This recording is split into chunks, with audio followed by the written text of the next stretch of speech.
ரதி என்னும் அழகிக்கும் நீதானே ராணி கதி நீயே என்னை கொஞ்சம் கண் பாரு தேவி ரதி என்னும் அழகிக்கும் நீதானே ராணி கதி நீயே என்னை கொஞ்சம் கண் பாரு தேவி ஆனந்த விகடம் சொல்லு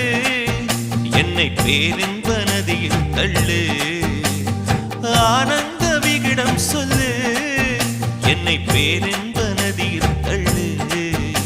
நான் பாக்யாதிபதியானேன் முன்னாலே கண்ணே உஷா பசும் பொன்னே உஷா குமுதம் போல் வந்த குமரியே முகம் குங்குமமா சிவந்தது